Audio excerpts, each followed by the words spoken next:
நம்ம நக்கீரன் டிவியோட தொடர்ந்து இணைந்திருக்க பெல் சிம்பிளை கிளிக் பண்ணுங்க.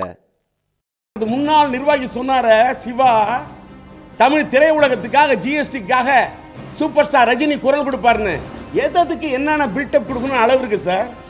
நம்ம பிரதமர் மோடி ஐயாவுக்கும் நம்ம சூப்பர் ஸ்டார் ரஜினிகாந்துக்கு ரொம்ப நெருக்கம். அவரு இந்த பிரச்சனையில இறங்கி குரல் கொடுக்கணும்னு சொன்னார். நேற்று ராத்திரி வரைக்கும் ஏன் சார் சூப்பர் ஸ்டார் ரஜினிகாந்த் அவர்கள் குரல் கொடுக்கல, ரஜினி சார் குரல் கொடுப்பாருன்னு அப்படின்னு சொன்னது அம்மா கிரியேஷன் சிவா. உடனே நான் கூட நினைச்சேன் ரஜினி சார் கிண்டுவார்னு பார்த்தேன் ரவா. இந்த விஷயத்துல கமலாவது வாயை திறந்து பேசியிருக்கா சார் ஜிஎஸ்டி பத்தி. களத்தூர் கண்ணம்மாள உதயமான தமிழ்நாட்டில் உதயமான ஒரு நாயகன், அதை பாராட்டுறேன். என்ன தப்பு?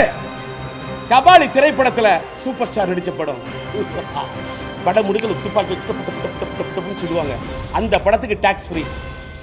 ஆனா புலின்னு ஒரு படம், இளைய தளபதி விஜய் நடிச்ச படம், படத்துக்கு வச்ச தலைப்பு புலி, வச்ச தமிழம் செல்லக்குமார்னு ஒரு தமிழம் வச்சான் அந்த புலி. அந்த படத்துக்கு தமிழ்நாட்டில் டாக்ஸ் ஃப்ரீ கொடுக்கல சார். ஏன் சார் நான் கேட்கிறேன். இன்னைக்கு சூப்பர் ஸ்டார் ரஜினிகாந்த் லைக்கா கம்பெனியில் நடிக்கிறாரு, இப்ப ஏன் யாரும் ஏத்து குரல் கொடுக்கல? அன்னைக்கு இளைய தளபதி விஜய் என்ற ஒரு தமிழன் நடிச்சான் கத்தி. அன்னைக்கு தமிழ் அமைப்புகள்லாம் குரல் கொடுத்தீங்களே கத்தி. ரஜினி குரல் கொடுப்பாருன்னு சொன்னா அதுக்கே இவர் ஏன் வாயை திறக்கல? தன்னை வாழ வச்ச சினிமா உலகத்தை வாழ வைக்கிறதுக்கு, தன்னை வாழ வச்ச தமிழ் சினிமா வாழ வைக்கிறதுக்கே குரல் கொடுக்காதவர் இது தமிழ்நாட்டுக்கு வாழ வைக்கிறதுக்கு வந்து குரல் கொடுப்பாருன்னு ஒரே ஒரு புள்ளியா சொல்லி தான் இப்ப போட்டிருக்கேன். திரையரங்கத்து உரிமையாளர்கள், விநியோகஸ்தர்கள், இந்த கூட்டமைப்பு இது மட்டும் பத்தாது, இது மட்டும் பத்தாது. நான் தான் சொன்னேன், நீங்க ஏன் கேளிக்கை வரியை மட்டும், தமிழ்நாடு அரசு போடக்கூடிய கேளிக்கை வரியை மட்டும் எதுக்கணும்? ஜிஎஸ்டி வரியை குறைக்கணும் போறான்னு அவரு. நான் விஷால் சார் என்கிட்டையும் பேசினாரு. அந்த கடிதம் கொடுத்தா மட்டும் போறாது, இவர் கொடுக்கிறாரு கடிதம். ஏன்னா மத்திய அரசு ஏன் சாதிக்குது மௌனம்? ஏன் இங்க திரையுலகத்தின் மேல் காட்ட மாட்டேங்கிறாங்க கவனம்? சார் நேற்று ராத்திரி வரைக்கும் என்ன சார் நடந்தது? ஒன்னே ஒன்று சார், திரையுலகத்தில் நண்பர் விஷாலாவது சொன்னாருன்னு சொல்றீங்க. நான் இது பேசக்கூடாது, ஆனால் பேசிய தீர்வுங்கிற கட்டாயத்தில் இருக்கிறேன். இந்த ஜிஎஸ்டி வரியை எதிர்த்து போராடணும் அப்படிங்கிறதுக்காக தமிழ் திரைப்பட தயாரிப்பாளர் சங்கத்தின் சார்பாக அவங்க நம்மளோட நடிகர் சங்கத்திலும் பொறுப்பில் இருக்கார் நண்பர் விஷால், அவராது பேசினார். ஓகே. இந்த முன்னாள் தமிழ் திரைப்பட தயாரிப்பாளர் சங்கத்தில் ஒருத்தர் இருந்தார், அவர் நிர்வாகியாக வேற இருந்தார்.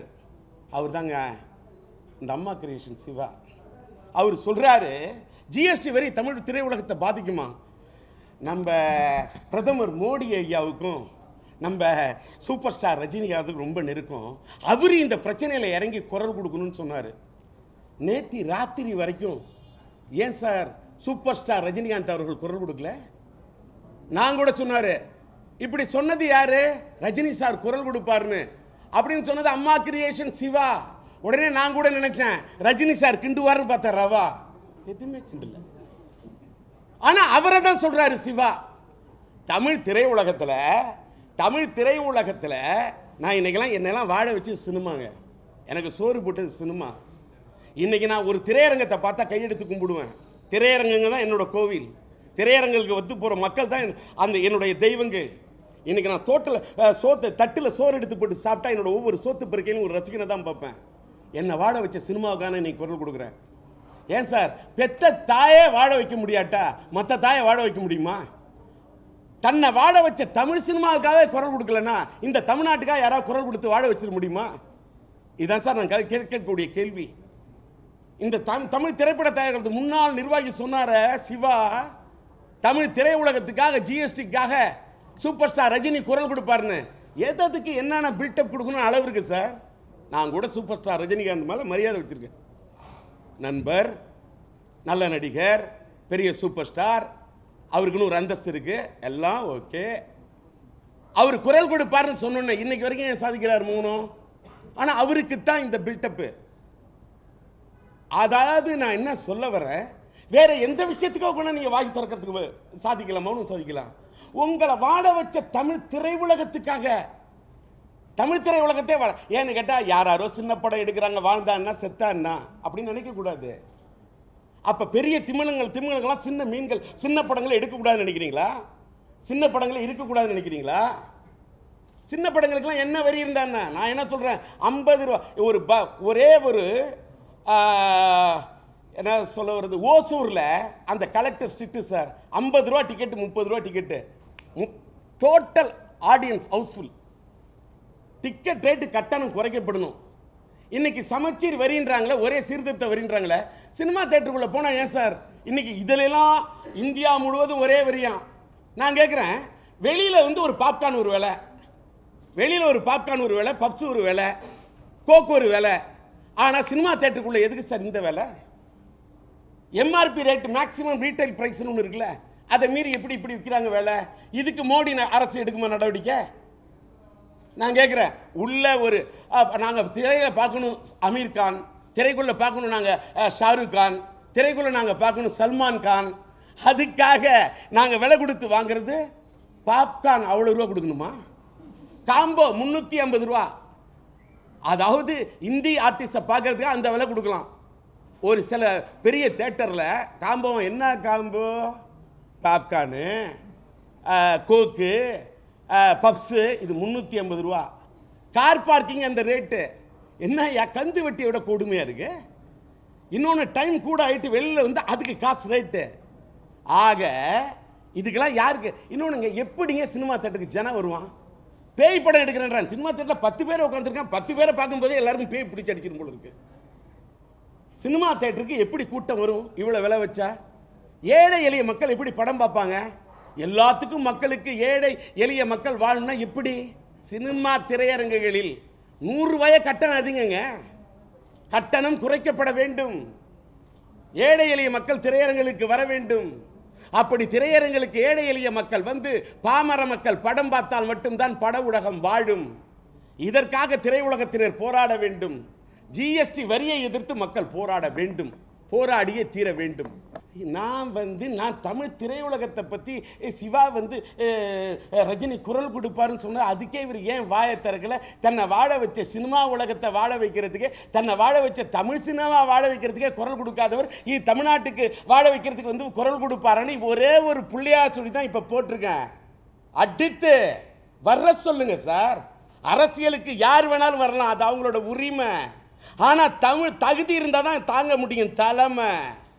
தகுதி இல்லாதவங்களை தலைமை தாங்க கூப்பிட்டா அது மடமை. ஒன்று சொல்ற என்னன்னு கேட்டாக்கா, அந்த அம்மா அதிமுக தலைவி, அந்த அம்மா அந்த புண்ணியவதி வாங்கி தந்துட்டு போயிட்டாங்க ஓட்டை, ரெட்டையாளிக்கு வாங்கி தந்துட்டு போயிட்டாங்க ஓட்டை.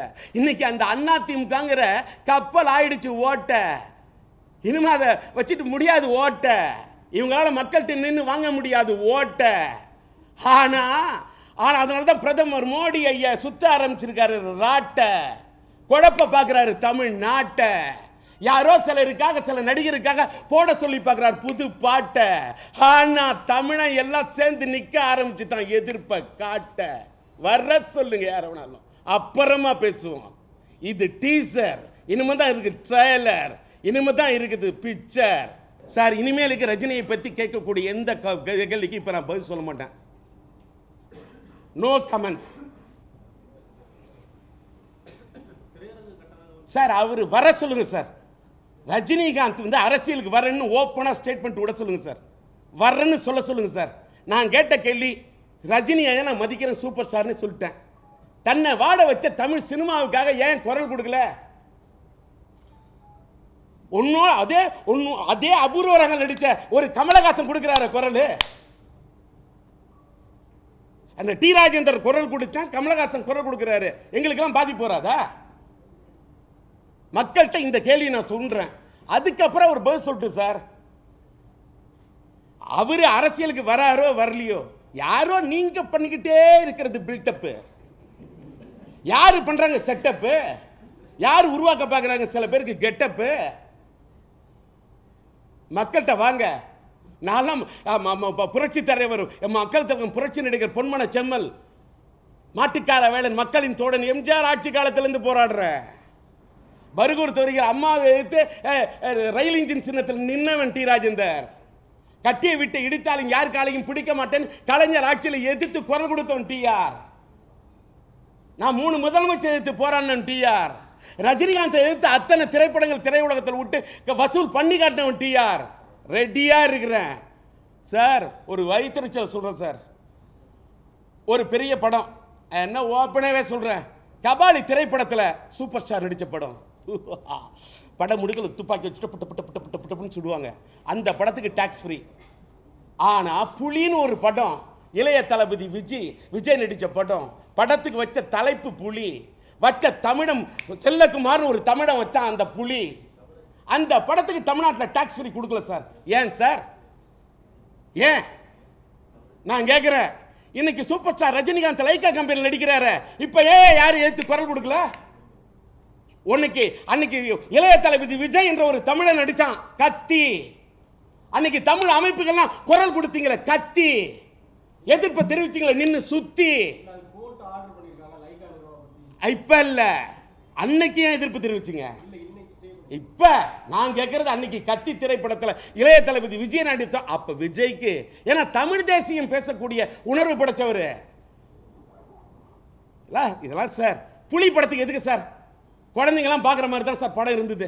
ஏன் சார்? ஏன்னா நான் கேட்குறேன் சார், அன்னைக்கு இருந்த அரச அந்த படத்துக்கு டாக்ஸி வரி விலக்கு கொடுக்காம தடுத்தது யார்? நாங்க இப்படிலாம் பேசுவோம். நாங்க பேசுவோம் இல்ல.